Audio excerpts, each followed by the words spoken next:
आज चुनाव के उपरांत हमारी इस पहली बैठक में यहाँ पर हमारे ब्लॉक कांग्रेस कमेटी के सम्मानित अध्यक्ष भाई देशबंधु रावत जी, सम्मानित हमारे बहुत ही आदरणीय नेता मेरे बड़े भाई और आप सबके भविष्य की आशा, हम सबके भविष्य की आशा आदरणीय बड़े भाई रणजीत रावत जी, मंचासीन हमारे बहुत ही रिस्पेक्टेड साथी, पूरे रामनगर के आम मतदाताओं का राजनीति यहाँ के नगर पालिका के सम्मानित अध्यक्ष आदरणीय अकरम साहब, मंचासीन यहाँ पर सम्मानित ओम प्रकाश जी, क्योंकि हाल से हमारे अध्यक्ष हैं, सम्मानित अमित अग्रवाल जी, और यहाँ पर उपस्थित सुमन देवी जी, ललिता जी, सुमन जोशी जी,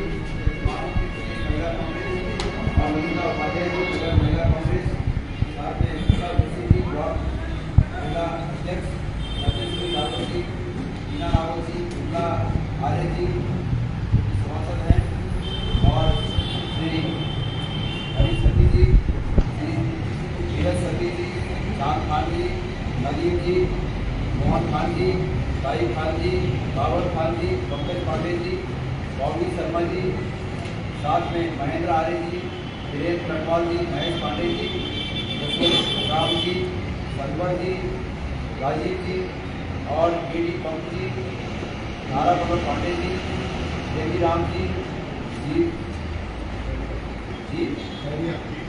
खैरिया जी, गिरधारी लाल जी, रमेश पंडित जी, गोपाल सुबेदार जी, जावेद खान जी, रमेश पटरानी जी, हीरालाल जी, दीपा भाई और कमल सिंह जी, सभी उपस्थित हमारे महिला कांग्रेस, युवा कांग्रेस, अजय सुबह, भानुशंकर प्रकोप, रामकृष्ण प्रकोप और पूर्व सैनिक प्रकोप, सभी प्रकोष्ठों के सम्मानित पदाधिकारीगण और उपस्थित कांग्रेस के सम्मानित साथियों, आप सबको गणेश रोजगार का संकल्प। मैं आप सब उपस्थित कांग्रेस के कार्यकर्ताओं को और जो आज उपस्थित नहीं भी हो पाए, आप लोगों के माध्यम से उनको भी तहे दिल से धन्यवाद ज्ञापित करता हूँ कि इस लोकसभा के चुनाव में आप सब लोगों ने जिस प्रकार से कांग्रेस पार्टी के पक्ष में मतदान करने के लिए लोगों को प्रेरित किया, मेहनत की, उस हेतु और उस पर विशेष रूप से अपना आशीर्वाद रखा, जो प्रेम रखा, उस हेतु मैं नतमस्तक होकर आप सबको धन्यवाद आप लोगों से उम्मीद करता हूँ कि मेरे धन्यवाद के इस आशय को आप लोग सभी कार्यकर्ताओं तक अवश्य पहुँचाइएगा और रामनगर के सम्मानित मतदाताओं तक अवश्य पहुँचाएगा कि गणेश रोजगार चुनाव के दौरान आपको धन्यवाद करना है। मैं आज का ये कार्यक्रम सिर्फ और सिर्फ इसलिए है, हमारी बहनों ने कहा कि अभी चुनाव का परिणाम नहीं आया, लेकिन मैं यहाँ धन्यवाद करने पहुँचा हूँ। ये राजनीति खत्म करने वाला इसमें रोज रहता है, अगर बीच में गैप हो गया तो फिर वो नुकसान देगा। इसलिए मेरा पक्का विश्वास है कि चुनाव का परिणाम हमारे पक्ष में होगा, लेकिन इसके बावजूद परिणाम की चिंता किए बिना राजनीति में है तो हमारा रोज का काम है कि लोगों से जुड़े रहना। मुझे आज इस बात की खुशी हुई कि भाई रणजीत रावत जी ने बहुत लंबा भाषण दिया है और उसमें राजनीति के अलावा कुछ ऐसे पहलुओं पर प्रकाश डाला जो राजनीति से हटकर एक आम जीवन या आम हमारे सहज एक संबंधों को उजागर करता है कि किस तरह क्या काम करना है। सबके काम करने के तरीके अलग अलग होते हैं, लेकिन उन्होंने जो एक बात कही कार्यकर्ताओं को, हम सबको समझाने के लिए कि भाई पूरे मनोयोग से रहो, मैं उस बात में थोड़ा और आगे अपने अनुभव रखना चाहता हूँ। मेरे प्यारे भाइयों और मेरी बहनों, मैं 2002 में पहला चुनाव लड़ा। चुनाव लड़ने के कुछ समय पहले तक, मतलब 1 महीने 1.5 महीने पहले तक, मैं उस समय के हमारे वहाँ के नेता डॉक्टर शिवानंद नौटियाल, आप लोगों ने सुना होगा, वो कांग्रेस के बहुत धुरंधर नेता थे। वो नौटियाल, शिवानंद नौटियाल उत्तर प्रदेश के उप शिक्षा मंत्री थे, वो हमारे यहीं के थे, कांग्रेस से चुनाव लड़ते थे, लेकिन 91 के बाद 3 बार हार गए थे। और मैं 97 में जब गाँव आया तो हम चूंकि मूल रूप से कांग्रेसी थे, तो इसलिए उनके साथ लगे कि इनको आगे बढ़ाना है, इनको जिताना। ये जरूर था कि कि मैं जब गाँव में प्रचार के लिए जाता था कि नौटियाल जी को जिताना है, तो लोग बोलते थे कि भाई उनकी बात मत करो, तुमको लड़ना है तो तुम बात करो। तो मुझे लगता था कि ऐसे क्यों बोल रहे हैं लोग कि भाई तुमको लड़ना है तो तुम बात करो, उनकी बात मत करो। मैं पूछता था लोगों से ऐसा क्यों, तो लोग कहते थे भाई वो उम्र हो गई है, आते नहीं है, इसलिए आप लोग उससे छिटक गए, आप तुम नए लड़के हो। लेकिन मैं बोलता था नहीं, ऐसा नहीं, उनको लड़ना है। उसके बाद जो घटनाएं घटी राहुल जी को सब पता है, और मैं वो व्यक्ति हूँ जिसे घर में टिकट आया, घर में घर में टिकट आया, और उसके बाद आज इतने साल बाद ये लोकसभा का टिकट भी घर में आया। मैं कहीं मैं ये बात इसलिए कह रहा हूँ कि क्यों हुआ है ये। उस समय भी ऐसा टिकट के लिए, कांग्रेस के टिकट के लिए जूते घिस जाते हैं, उम्र घिस जाती है, पर कांग्रेस का टिकट नहीं मिलता, या बीजेपी का भी होगा। लेकिन एक व्यक्ति को 2002 में टिकट घर में आया, ऐसा क्यों हुआ? ऐसा इसलिए हुआ, मैं जो मानता हूँ, मेरा उस पर बहुत विश्वास है, मेरा उस पर विश्वास है। और मुझे ऐसा लगता है कि जिस प्रकार वहाँ बम्बई में रह के हम शिवसेना से लड़ते थे, मैं तो कामकाजी आदमी था वहाँ, लेकिन मुझसे लड़ता था किसके लिए? पार्टी के लिए। और किसके लिए? एक वोट के लिए, अपनी एक वोट कांग्रेस को देनी, उसके लिए लड़ता था मुझसे। यहाँ आया तो आपको सब पता है कि उस समय उत्तर प्रदेश का जमाना था, जब मैं घर आया और यहाँ बीजेपी का शासन था, मैंने एक डेयरी फार्म खोला, उसमें भी बीजेपी के नेता पीछे पड़ गए। तो हमने सोचा आप कहाँ जाना है, तो हम कांग्रेस के साथ लगे। मतलब पार्टी के वो निष्ठा थी, उतनी निष्ठा थी कि ऊपर वाले को भी ये महसूस हुआ कि टिकट इसी को देना है, चाहे घर में जाके देना पड़े। तो आप लोग जो काम कर रहे हो ना, अगर आप निष्ठा से कर रहे होंगे, और हो सकता है कि आपकी निष्ठा के अनुरूप रणजीत रावत या गणेश गोदियाल या कोई व्यक्ति उस निष्ठा के अनुकूल आपको उसका रिवर्स न दे पा रहा हो, लेकिन उसका जो असली इनाम मिलेगा ना, वो ऊपर वाला हिसाब रखता है। और जब उसी स्थिति में आप पहुंच जाएंगे, तो निश्चित रूप में घर में आके, जैसे गणेश गोदियाल को टिकट की मैंने बात की, तो घर में आके वो इनाम आपको मिलेगा। आप इस पर विश्वास करें। सब जो निष्ठा से काम करते हैं, आपकी निष्ठा अगर इतनी मजबूत है, तो ऊपर वाले को नीचे आके देना पड़ेगा आपका हिसाब किताब, कोई नहीं रोक सकता। मुझे एक चीज मिली, अभी आप सबको मालूम है, भाई रणजीत रावत जी को पता है, मैं हाथ जोड़ के मना कर रहा था टिकट नहीं चाहिए, मुझे नहीं चाहिए टिकट। और टिकट नहीं चाहिए इसलिए वो क्या नाम उनका, मनीष खंडूड़ी को भी जबरदस्ती घेरे हुआ था, ये है हमारे नेता, इनको टिकट, ताकि ये जाएंगे। और कुदरत को ये मंजूर था कि नहीं भैया, तो दूसरे की बात काम कर रहा है, तुझे देना है टिकट। ये पार्टी के प्रति निष्ठा का परिणाम। मेरा आप सबसे निवेदन है कि पार्टी के प्रति निष्ठावान बनिए। आपके पास एक मजबूत और आपके हितों की रक्षा करने वाला, आपके लिए लड़ मरने वाला नेता आपके सामने है। पहले तो वो फलेंगे, पहले तो ये फलेंगे, और कहीं ये और हम में कमी रह गई तो आपकी निष्ठा फलेगी। और जिस दिन निष्ठा फलेगी, उस दिन इतना बड़ा रिवार्ड मिलता है कि आदमी सोच नहीं सकता। हमारा राजनीतिक सफर आगे बहुत लंबा है। मैं भाई रणजीत रावत जी से भी निवेदन करना चाहता हूँ कि थोड़ा हमारी भी सुन लें।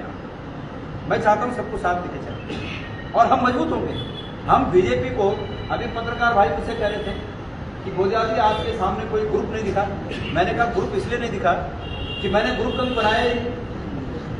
मैं 7 महीने के लिए अध्यक्ष रहा, लेकिन अध्यक्ष के दौरान मैंने किसी जो आदमी जहाँ पर है उसको वहाँ से आगे बढ़ाने की कोशिश की। उस आदमी को वहाँ से, चाहे वो मेरा राजनीति में मुझे ये महसूस हुआ हो कि भाई ये मेरे लिए हर्डल पैदा कर रहा है, दिक्कत पैदा कर रहा है, पर मैंने उस आदमी को वहाँ से आगे बढ़ाने की कोशिश की, पीछे लाने की कोशिश की। तो मेरी हमेशा ऐसी फितरत रहती है कि जो जहाँ पर है उसको आगे बढ़ाओ। यहाँ रामनगर में भी मेरा चुनाव था, लेकिन उसके बावजूद मैंने भाई को बात की। मैंने कहा मुझे कुछ लोग मिलना चाहते हैं, अगर आपकी आज्ञा हो तो मैं उनसे बात करूं। तो भाई ने जो मुझे कहा कि आपको छूट है, आप मिल लो। लेकिन मैंने महसूस किया कि मैं अगर बहुत आगे जाके बात करूंगा तो वो उचित नहीं होगा, इसलिए पूरा दारोमदार आपके ऊपर है। लेकिन आप अब मेरी लड़ाई तो हो गई, जो हो गया पैक हो गया। अब आप लोगों की लड़ाई है, तो मैं चाहूँगा कि मैं उस लड़ाई को और मजबूती से यहाँ लड़ सकूँ, क्योंकि अब मेरा भी फर्ज बनता है, आपने इतनी मेहनत मेरे लिए की, मेरा भी फर्ज बनता है कि मैं आपको मजबूत कर सकूँ। इसलिए मैं आपसे ये परमिशन चाहता हूँ कि मैं सबको एक साथ लेके चलने की कोशिश कर रहा हूँ। मुझे अपना आशीर्वाद दीजिएगा कि मैं सबको एक साथ ऐसा है। संघे शक्ति कलयुग, इस कलयुग में और लोकतंत्र में खास करके अगर संघ है, यूनाइट है तो शक्ति है, और अगर बिखरे हुए हैं तो हमारी शक्ति क्षीण होती है। अभी रामनगर जैसी जगह में हम 3000 वोट से हारे विधानसभा, 3-4 हज़ार में। तो कहीं ना कहीं अगर हम और मजबूत हो सकते थे तो हो सकते थे।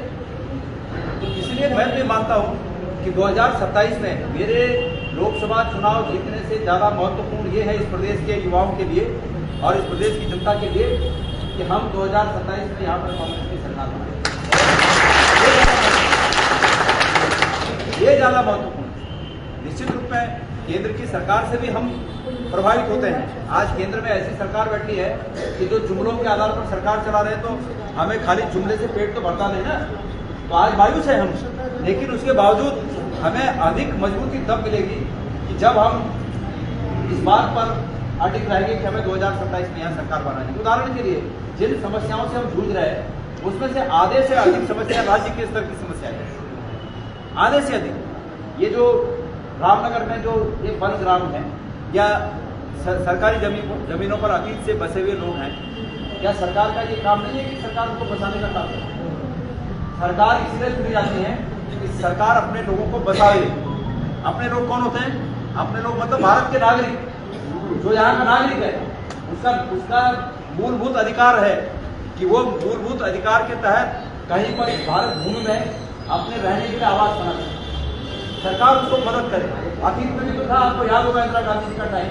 इंदिरा गांधी जी ने जो कमजोर लोग थे, जो भूमिहीन लोग थे, उन लोगों को जमीनें दी ना, पट्टे दिए, तो उनको आसरा दिया ना, भाई तुम भी यहाँ के लोग हो, बनाओ, घर बनाओ, खेती करो, थोड़ा बना, कहा ना। तो ये सरकारों का काम होता है। ये सरकारों का काम थोड़ी होता है कि कोई बसा है उसको उजाड़ दो। ये सरकारों का काम है। तो हमारी जो आधे से अधिक समस्याएं हैं वो राज्य के स्तर की समस्याएं हैं। बाकी देश का माहौल आप देख ही रहे हैं। भाई आदरणीय रणजीत रावत जी ने कहा, और ये सत्य है कि आज आम आदमी अपने को ठगा हुआ महसूस करता है। लोग अभी पत्रकार भाई पूछ रहे थे कि वोटिंग का जरा 2 मिनट शांत करना। पत्रकार भाई कह रहे थे कि वोटिंग का परसेंटेज क्यों गिरा? अरे भाई जब चिल्लाने वाले चिल्ला रहे हैं कि अमृतकाल आ रहा है, अमृतकाल है, अमृतकाल है, तो अमृतकाल वालों को इस बात का जवाब देना चाहिए कि भाई वोटिंग का परसेंटेज अगर अमृतकाल ही है सच में, तो वोटिंग परसेंटेज क्यों गिरा? अमृतकाल में तो 90% वोट होना चाहिए या 100% होना चाहिए। अमृतकाल तब बोल सकते हैं, लेकिन अमृतकाल में 50% बमुश्किल वोट जा रहा है, तो कहां से अमृतकाल है? किस तरह का अमृतकाल है? प्रियंका गांधी जी ने एक बात कही थी, उसको जगह जगह पहुंचाइएगा। प्रियंका जी ने रामनगर में आके आप लोगों ने सुना होगा, उस बात को अंडरलाइन करने की आवश्यकता है, रेखांकित करने की आवश्यकता है। उन्होंने कहा कि टीवी में जो दिख रहा है, समाचारों में जो छप रहा है, वो सच्चाई नहीं है। सच्चाई वो है जो आप महसूस कर रहे हैं। अगर आप परेशानी महसूस कर रहे हैं तो वो परेशानी ही है। टीवी में चाहे कितना अच्छा दिखाएं, टीवी में तो क्या कह रहे हैं हमारे आदरणीय जी कि मंगलसूत्र पर खतरा है। सोना 28,000 से पहुंचा दिया कितना? 70,000। आप दूसरे को बोल रहे मंगलसूत्र में खतरा है। हे भगवान। रावत जी, अगर आप लोगों के आशीर्वाद से मैं संसद में जाऊंगा ना, तो मैं उनके सामने चाहे जिस परिस्थिति जिस पोजीशन में रहूं, लोकसभा के अध्यक्ष के हम बाएं तरफ बैठे या दाएं तरफ बैठे, दाएं तरफ बैठेंगे, जहां भी बैठे, लेकिन उस शख्स को जरूर कहूंगा कि माननीय महोदय, उस शख्स को जरूर कहूंगा कि माननीय महोदय, आपने एक भद्र पुरुष मनमोहन सिंह जी के लिए एक बात जो कही थी कि बाथरूम में रेनकोट पहनकर नहाने की कला कोई आपसे सीखे, पर वास्तव में वो कला आपके पास है कि आप बाथरूम में रेनकोट पहनकर भ्रष्टाचार के बारिश में नहाते रहे। वो रेनकोट पहनने की कला क्या है वो जरा बता दो, ये जरूर पूछूंगा मुझसे। असली ये जो उन्होंने कहा था वो कला इनके पास है। जमकर भ्रष्टाचार कर रहे हैं, जमकर भ्रष्टाचार हो रहा है, और दूसरे को ब्लेम कर रहे हैं कि बाथरूम में रेनकोट पहनकर नहाने की कला आपके पास है। दूसरे तो भाई मतलब भारत के लोकतंत्र में हमारे भी आधे से ज्यादा उम्र हो गई है, तो जीवन होता है, लेकिन हमने भी ऐसा नहीं देखा कि मतलब इतना भयंकर बवालबाजी 10 साल से बवाल सुन रहे हैं और देश की जनता इस बवाल से उठता नहीं है। मैंने एक दिन मंच पर से भाषण में कहा कि भाई बोलते हैं मन की बात, वो मन की बात सुनते सुनते लोगों के पेट दुख गए। क्या है भाई रोज मन की बात, अरे भाई कुछ हमारे मन की भी सुनो। आम आदमी उत्तराखंड में त्राहिमाम मचा, अंतिका भंडारी का कार्ड वो कुछ नहीं बोले, अग्निवीर योजना, गढ़वाल राइफल, कुमाऊं रेजिमेंट में खतरा बन गया, हमारे युवाओं के भविष्य चौपट हो गए, कुछ नहीं बोले। वो अपने मन की बात मतलब लोगों के सच में पेट दर्द हो गए। इसलिए मेरा आप सब लोगों से, मुझे रामनगर से बहुत उम्मीद है और अभी नहीं 2027 के लिए भी बहुत उम्मीद है। हम सबको रामनगर के तमाम कार्यकर्ताओं को संकल्प लेना है कि हमें 2027 में पूरे उत्तराखंड में ये गढ़वाल और कुमाऊं का द्वार है, जैसे कोटद्वार हरिद्वार और वैसे ये रामनगर, आगे हल्द्वानी है, टनकपुर है, लेकिन ये एक महत्वपूर्ण दोनों मंडलों का, गढ़वाल का रास्ता भी यहाँ से जाता है और कुमाऊं का रास्ता भी यहाँ से जाता है, तो दोनों जगहों का रास्ता यहाँ से जाता है। इसलिए मेरा आप सबसे निवेदन है कि आप पर ज्यादा जवाबदारी है और ये जवाबदारी इस रूप में है कि 2027 में भी जिस मजबूती के साथ आपने अभी काम किया उसी एकजुटता और मजबूती के साथ 2027 में भी काम करना है। और मैंने देखिए क्या होता है, कोई भी है लोग समझ रहे बहुत कम समझ रहे, इसलिए हिंदी में ही बोलता हूँ। अगर किसी परिवार का लड़का लाटा भी है ना, लाटा, और उसको परिवार वाले बोलते हैं अरे बहुत तेज है ना, और तेज विचार और वैसे बोला लाट हुए ना। तो अपने आदमी का नाम लाटा मत रखो, अपने बेटे का नाम लाटा मत रखो, मतलब अपने नेता को कमतर मत आंको, अपने नेता को ये चलाओ कि हमारे जैसा नेता तो दूसरा है ही नहीं।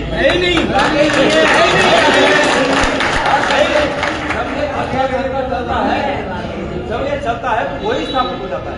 मैं आपको बताऊं, मैं एक दिन चमोली के घाट ब्लॉक होते हैं, नंदानगर घाट, बहुत हिटगिर इलाका है। एक व्यक्ति मेरे पास आए और मेरे कान में बोले कि आप ना अभी से ये सुब्रीत करो कि आप जैसे संसद करें। मुझे पहले थोड़ा अजब लगा कि क्या बोल रहे हैं, एक तो भीड़ भाड़ बहुत, तो इधर से बोल रहा है तो उधर से बोल रहा है। दोबारा आए मेरे कान में, भाई आप ऐसा महसूस करो अभी से अपने मन में कि आप संसद में हो, आप संसद में भाषण दे रहे हो। तो मैं उस समय तो मैंने थोड़ा उनको चेहरा देखा कि उसके बाद में पूछूंगा, मैं मतलब पहचानने की कोशिश की कि उनको मैं छीन सकूँ बाद में। और जब थोड़ा शांत हो गया, माहौल में बैठ गया, मैंने उनको बुलाया, मैंने कहा क्या बोल रहे बोले, मैंने कहा कि आप अपने मन में ये अनुभव करो कि आप सांसद बन गए। मैंने कहा क्यों, ऐसा क्यों करना है? बोला जब आप एक कंटिन्यूस प्रोसेस में अपने मन को एकाग्र कर दोगे कि मैं सांसद बन गया, आप सांसद बन जाओगे। मैंने कहा ऐसे कैसे? उन्होंने कहा कि जब आत्मा की पवित्रता हो, बहुत ज्ञानी आदमी थे, वो साधारण लग रहे थे और बहुत ज्ञानी आदमी थे। बोला जब मन की पवित्रता हो और एकाग्र हो जाए मन उस चीज पर, तो वो चीज उपलब्ध हो जाती है। तो अगर कहते हैं ना वीर भोग्या वसुंधरा, अगर चाहते हो कि जैसे आजकल ये हमारे विपक्ष के लोग रॉब करने की कोशिश करते हैं, हमने रॉब नहीं करना है, लेकिन हमने अगर सम्मानजनक जिंदगी जीनी है कि हम कांग्रेस के कार्यकर्ता हैं और कांग्रेस का कार्यकर्ता इस प्रदेश में कांग्रेस की सरकार को स्थापित कर सकता है।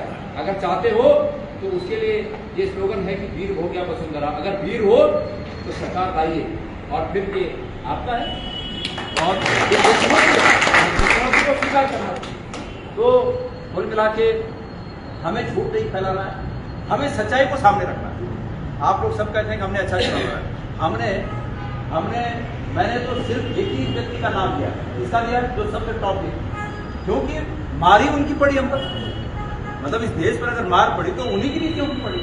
तो हम छोटे मोटे को क्या बोले, हम तो उन्हीं को बोलते हैं, लेकिन बोलने का तरीका सौम्य था, हमने बेइज्जती करके नहीं बोला। हमारे एक दो जगह मैंने बोला कि 75 साल पर डेको ना सुना, एक मौका और और 22 साल આપણે બોલા છે ને કે શું પૂછે છે ઘર तो ये भी बेइज्जती नहीं है। हम 75 सालों पूरे આપણે बाबा अपने बोलता नहीं बोलता, तो उसमें बेइज्जती का भाव नहीं है, उसमें सम्मान का भाव है, कटाक्ष है। और कटाक्ष जो है ये साहित्य की एक विधा है। मतलब जो लोग साहित्य जानते हैं उनको पता होना चाहिए कि कटाक्ष भी साहित्य की एक विधा है। भाई लोकसभा में भाषण होते हैं, कटाक्ष नहीं चलते क्या? कटाक्ष चलते हैं। कुछ लोग उसको इस रूप में स्थापित करना चाहते हैं कि प्रधानमंत्री के खिलाफ बोलना मतलब देशद्रोह। ऐसा नहीं है, प्रधानमंत्री व्यक्ति है। और गणेश गोयल ने तो प्रधानमंत्री जी को केदारनाथ में रोका, वो तो भगवान बनना चाह रहे थे। जब मैं अध्यक्ष था, मतलब एक डॉक्यूमेंट्री बनाई और वो मंदिर की दीवारों पर जो है दिखाई जाने वाली थी कि भाई इस पोजीशन में कि भगवान का अवतार है और भगवान ने अवतार दिया है। मैंने कहा नहीं, ये प्रधानमंत्री है, व्यक्ति है, इंसान है, ये प्रधानमंत्री है, ये प्रधानमंत्री बन सकते हैं, राष्ट्रपति बन सकते हैं, लेकिन इस जगह पर भगवान नहीं। मैंने नहीं होने दिया हो, नहीं, हम नहीं डरे, चाहे कोई कितना और आज भी नहीं डरते। भाई गलत हमने कुछ किया नहीं है। आदमी दो चीजों से मरता है, दो तरह के लोग होते हैं। एक तरह के लोग होते हैं जो मार से मरते हैं, और एक तरह के लोग होते हैं जो प्यार से मरते हैं। तो मार से हम मरने वाले नहीं, और प्यार इनकी तिजोरी में है। बात खत्म। प्यार इसके पास है नहीं, मार से हम मरने से। तो ये बात है, इसलिए जो है हम सच्चाई के लिए लड़ते हैं, इसलिए हमें कोई डर नहीं। तुम 50 नोटिस दे दो हमें, उन नोटिसों का जवाब देंगे। एक व्यक्ति आगे के रामनगर के, अभी पत्रकार पूछ रहे थे कि उन्होंने लिखा कि यहाँ आगे मेरी संपत्ति है। मैंने तत्काल FIR कि भाई ये साबित करे कि मेरे रिश्तेदारों की या कई दूर के। तब उन्होंने क्या तर्क दिए कि इनका आना जाना है। अब आना जाना तो इस कार्यालय में हर 2 महीने में एक बार आता हूँ, तो मेरा हो गया आना जाना। रेलवे स्टेशन जाते हैं तो मेरा हो गया, किसी होटल में खाना खाने जाते हैं तो मेरा हो गया। हमने FIR दर्ज किए और आज तक जो है वो इधर उधर घूम रहे हैं, पर आज तक हाजिर नहीं हुए। मेडिकल लगाए जा रहे हैं कि मैं बीमार हूँ, नहीं आते हैं। और आज उन्होंने सोशल मीडिया के अपने पेज से हटा भी दिया, तो मुझे पता हटा दिया। क्या है ये सब? इस तरह ये इसलिए है कि इनके बड़े नेता ये काम करते हैं, और जब बड़े ये काम करते हैं तो छोटे भी उसका अनुसरण करते हैं। हमें इस तरह गलत नहीं करना है, लेकिन हमको सत्य की लड़ाई लड़ते हुए देखिए, इस देश में अगर इसी तरह के लोग पहले भी होते ना, होते हैं समाज में कुछ लोग जो अपना निजी स्वार्थ देखते हैं। आज भी कुछ लोग कांग्रेस छोड़ के चले गए, और तब गए जब गणेश गोयल को टिकट मिला। और गणेश गोयल को टिकट मिलने के बाद उनकी कीमत बढ़ी। उनकी कीमत भी इसलिए बढ़ पाई कि गणेश गोयल को टिकट मिला, तब बढ़ी हुई कीमत में गए। कीमत बढ़ी, कीमत भी अगर बढ़ी है तो इसकी वजह से बढ़ी है।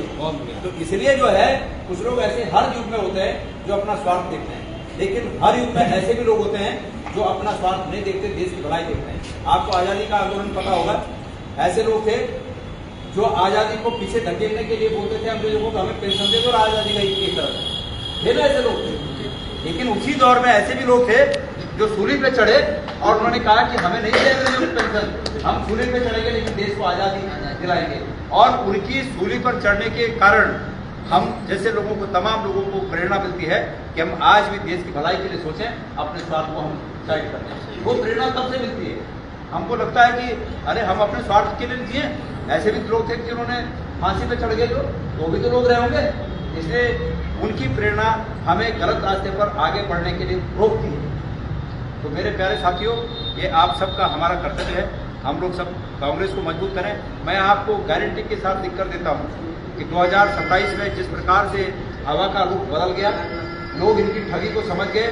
मैं दावे के साथ इस बात को कह सकता हूँ कि 2027 में हम पूरी मेजॉरिटी के साथ उत्तराखंड में सरकार बनाएंगे। आदरणीय रणजीत रावत जी हमारे बहुत पुराने साथी रहे, हमारी बहुत मित्रता रही। अब मैंने पहले भी कहा कि भाई स्वभाव सबका अलग अलग होता है, और मैं तो बहुत बार उनको टोक देता था, लेकिन जब मुझे बहुत ही लगा कि भाई ये स्वभाव के नहीं है कि मेरे टोकने से ये खुश हों, मुझे लगा कि मेरे टोकने से नाराज ही होना है, तो मैंने टोकना थोड़ा कम कर दिया। लेकिन फिर भी मेरी आदत है कि जहाँ मैं बहुत गंभीर मामला देखता हूँ मैं वहाँ रोकने की कोशिश करता हूँ। अपना अपना स्वभाव है, वो भी नाराज होते हैं तो इसलिए थोड़ी होते होंगे मेरे पे कि इसका बुरा हो। स्वभाव है उनका कि भाई मेरे को टोका मत करे। एक बार मैंने इनकी टोपी के लिए कुछ कह दिया, ये मेरे को भड़क गए। बहुत पुरानी बात है, ये सचिवालय में बैठे थे और मैंने कहा भाई साहब अब हमने इनको जुल्फों में देखा था और उस दिन टोपी में देखा, तो मुझे लगा मैंने हाँ, तो उन्होंने कहा कि यार कौन सा कपड़ा पहनूंगा ये तुम तय करोगे। तो ये अपनी अपनी आदत होती है, लेकिन इस चीज में हम एक दूसरे के पूरक हैं। मैंने आपको पहले कहा जहाँ मुझे कमी पड़ेगी मैं उनसे मदद लेता हूँ, और जहाँ मैं मदद के लायक रहूँगा मैं उस मदद के लिए हमेशा तैयार हूँ। मेरी अभी आदरणीय मंत्री साहब ने कहा मेरी उसमें बिल्कुल दिलचस्पी नहीं। मेरी दिलचस्पी इस बात में है, एक मिनट आपकी दिलचस्पी ऊपर वाले जो पहलवा गया है वो ठीक है।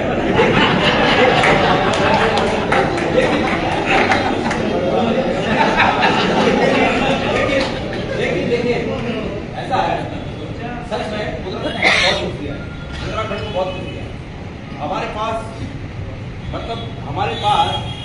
500 मीटर की हाइट से लेके और हिमालय की बुलंदी तक के स्थान है, जो बायो डाइवर्सिटी कहते हैं ना, जो सबसे बड़ी संपत्ति है हमारी जैव विविधता की जो संपत्ति है, उस जैव विविधता की संपत्ति को आज तक सरकारों ने उसका आकलन नहीं किया कि इससे क्या हो सकता है। हम इस उत्तराखंड के प्रत्येक घर को रोजगार दे सकते हैं, हम इस उत्तराखंड के प्रत्येक व्यक्ति के खाली हाथों को काम दे सकते हैं, लेकिन उसके लिए नियोजन की आवश्यकता है, स्थायी सरकार की आवश्यकता है। हम लोग 2012 के बाद 17 तक जो सरकार रही वो अस्थिर सरकार थी। पहले जो मुख्यमंत्री बने वो मुख्यमंत्री ऐसे थे कि उनके गले हमारी बात उतरती नहीं थी, और उसके बाद जो दूसरी सरकार बने हम लोग रोज सरकार बचाने में रहते थे। आज कितने कम लोग आज कितने जा रहे हैं। एक दिन की बात बताऊं, हम रात को एक विधायक जी के घर पे गए, तब तक वहाँ लाइट बंद थी, बाहर से हमने आवाज दी तो आवाज ही नहीं आई। मैंने कहा भाई साहब ये गए, और मैं नीचे बैठ गया, जमीन पे रोड पे बैठ गया। मैं बहुत आहत हुआ कि गए, हालांकि वो गए नहीं थे। तब बाद में आवाज आई कि नहीं मैं ऊपर ही हूँ, हमने लाइट इसलिए बंद कर रखी कहीं बीजेपी वाले ना आ जाए, हमने ये कहा। पर ऐसे ऐसे करके हमारा पूरा समय सरकार में करना, तो स्थिर नहीं थी सरकार, इसलिए जो हम करना चाहते थे वो नहीं कर पाए। फिर भी बहुत कुछ किया। अगर उत्तराखंड में विकास का अध्याय लिखा जाएगा तो कांग्रेस के 2 कार्यकालों में लिखा जाएगा। वो 2 कार्यकाल थे जिसमें उत्तराखंड का विकास हुआ। ये तो सड़कों पर टल्ले नहीं लगा पा रहे हैं, टल्ले।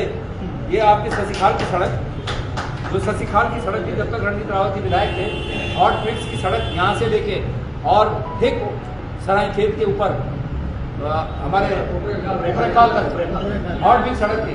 आज उस सड़क से आने में 2 घंटे ज्यादा लगते हैं, 2 घंटे।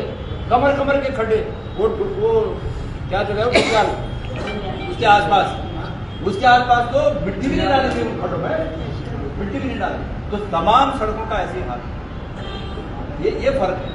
इसलिए मेरा आप सबसे आग्रह है, ये इतना काम मैं आपको सौंप के जा रहा हूँ, एक तो सबको ये कहिएगा कि मैं धन्यवाद देने आपको मिल रहा है, और दूसरी बात यह है कि 2027 के लिए आप सब ने अपने मतभेदों को भुलाकर एक होकर सबने काम करना है। देखो पहाड़ी में एक कहावत है कि जब भेड़ मतलब जब भेड़ का प्रश्न देते हैं, भेड़ को उठे कटे, तो जब भेड़ काटे लो तो बटे लो, जब कटेगा तो बटेगा। इसका अर्थ ये है कि कटेगा तो बटेगा, बकरा कटेगा तो बटेगा, और कटेगा नहीं तो कहां से बटेगा। मतलब मेरे पे नाराज भी तब होगे ना, मैं जीत जाऊंगा तो नाराज होने का एक रास्ता है ना, हक है ना, कि भाई आप यहाँ से आए और यहाँ नहीं रुके, हक है ना। पर तब है कि जब जीत जाऊंगा, आज नहीं जीता तो क्या रुकना क्या नहीं रुकना, आज बराबर है ना।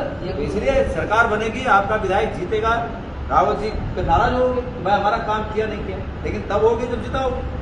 इसलिए मेरा सबसे ये निवेदन है कि सब लोग मिलजुल कर और कांग्रेस पार्टी को मजबूत करें।